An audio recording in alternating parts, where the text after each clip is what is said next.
Hi guys, welcome back to the news segment on Mondays with Abhi podcast, and this is the news for you.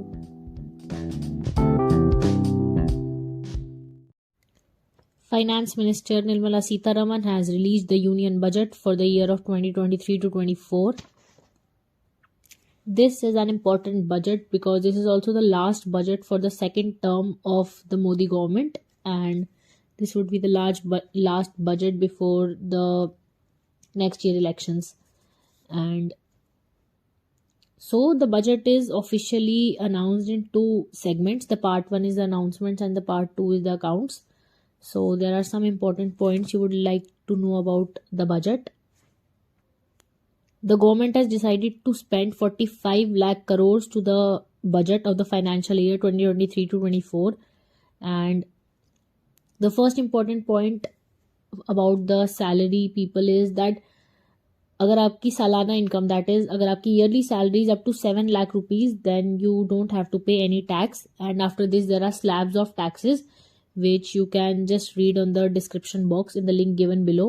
And this year there will be 20 lakh crore rupees that will be given for the farmers to the banks को पैसा दिया जाएगा ताकि farmers को credit cards provide हों और बीज provide हो, खाद प्रोवाइड हो, इन सब चीज़ों को प्रोवाइड कराने के लिए बैंक को 20 लाख करोड़ दिया जाएगा जिससे फार्मर्स की हेल्प हो, ताकि एग्रीकल्चर सेक्टर में इस बार हमारे गवर्नमेंट ने अच्छा इन्वेस्ट करने की कोशिश की है और इतना लार्ज अमाउंट ऑफ बजट कभी भी एग्रीकल्चरल सेक्टर में नहीं दिया गया है for the farmers.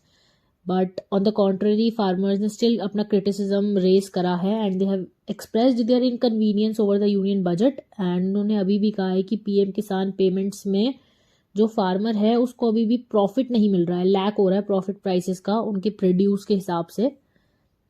But the government has still raised ₹20 lakh crore in this budget. And for the women this time महिलाओं के लिए एक महिला सम्मान बचत पत्र योजना जो है हमारी फाइनेंस मिनिस्टर ने इस बार बजट में दी है, जिसके अंदर वुमेन्स को सेविंग्स करने में और हेल्प होगी. The womens can now save up to ₹2 lakh, जिसके ऊपर उन्हें 7.5% का ब्याज भी दिया जाएगा. और जैसे कि हर तरह के जैसे महिलाओं के लिए कुछ निकाला है, ऐसे उन्होंने सीनियर सिटीजन्स के लिए भी सेविंग्स के अंदर उनकी हेल्प करी है, उनके लिए एक बजट का इंक्रीज करा है. जैसे now the senior citizens can save up to ₹30 lakh. पहले तक वो 15 लाख कर सकते थे but this has been now change to ₹30 lakh. और इस बार सरकार ने हमारी जो अर्थव्यवस्था है उस पर भी काम किया है और रोड्स, डैम्स, इलेक्ट्रिसिटी जैसी चीज़ें जिनकी वजह से देश के अंदर एम्प्लॉयमेंट की भी चीज़ें बढ़ सकती हैं अगर ये ठीक हो, तो इसके ऊपर भी उन्होंने पैसा लगाने की कोशिश की है. और 157 नए नर्सिंग कॉलेजेस को भी बनाने का इस्टेब्लिशमेंट की बात निर्मला सीतारमन ने अपने बजट में बताई है. और नेशनल डिजिटल लाइब्रेरी बनाई जाएगी जिसके अंदर लोगों के लिए एक नेशनल डिजिटल लाइब्रेरी बनाई जाएगी. तो इन सब चीज़ों को लेके 2023 टू 24 का बजट प्लान किया गया है. ऑल्सो 2023 टू 24 का बजट जो है वो बीजेपी के लिए एक पॉलिटिकल टेस्ट है, उनके लिए एक टेस्ट है जिससे ये पता चलेगा कि आगे पार्टी पावर में रह पाएगी या नहीं, या लोग इस बजट से संतुष्ट होकर आगे पार्टी को पावर में रखना चाहेंगे या नहीं. Moving on from the budget, we have that the CM has the Delhi CM Arvind Kejriwal has said that Finland plan has not been passed due to dirty politics.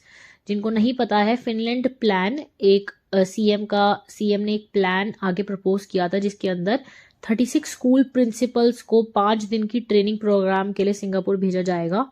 But CM का ये plan centre ने approve नहीं करा है और उन्हें अभी तक इस चीज़ का अप्रूवल नहीं मिला है. दिसंबर में एक बैच भेजा जाने वाला था, उसके बाद मार्च में, बट ना ही दिसंबर वाला बैच अभी तक अप्रूव हुआ है और ना ही मार्च वाला भी. सीएम ने इस बात को लेकर अपनी आपत्ति जताई है कि अगर मार्च वाला भी बैच इसी वजह से डिले होता जा रहा है, तो अभी तक उन्हें इस चीज़ का अप्रूवल नहीं मिला है और इससे उन्होंने डर्टी पॉलिटिक्स का नाम दिया है. फाइनेंस मिनिस्टर के रिलीज करे हुए बजट को लेकर भी सीएम केजरीवाल ने अपनी आपत्ति जताई है. उन्होंने ये कहा कि जो बजट है उसने दिल्ली के लोगों के लिए एक इनजस्टिस करा है. उन्होंने ये कहा कि एजुकेशन और हेल्थ सेक्टर्स के अंदर बजट का एक रिड्यूस हुआ है, उसको उतने पैसे नहीं मिले हैं जितने मिलने चाहिए।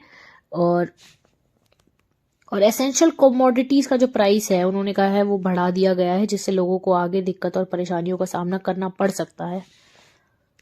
उन्होंने बताया कि 325 करोड़ रुपए दिल्ली को एलोकेट करे गए हैं, जो कि 2 डिकेड से फिक्स ही हैं। तो इस बात को लेकर उन्होंने अपनी आपत्ति जताई कि अगर ये प्राइस बढ़ा दिया जाएगा तो दिल्ली के लोगों के लिए आसानी होगी। भारत और America, that is India and United States of America, have unveiled each other as the trusted technology partners.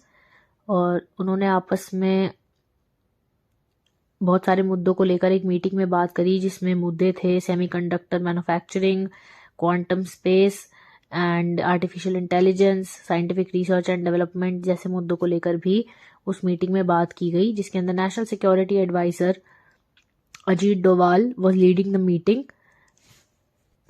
और इस मीटिंग में उन्होंने अपने टेक टाइज को स्ट्रॉन्ग करा। एंड ऐसा कहना है कि प्राइम मिनिस्टर नरेंद्र मोदी और अमेरिकन प्रेसिडेंट जो बाइडेन की वजह से दोनों स्टेट्स के अंदर नेशनल सिक्योरिटी का भी बहुत काम हुआ, जिससे दोनों स्टेट्स की अंतर्राष्ट्रीय स्तर पर मदद हुई।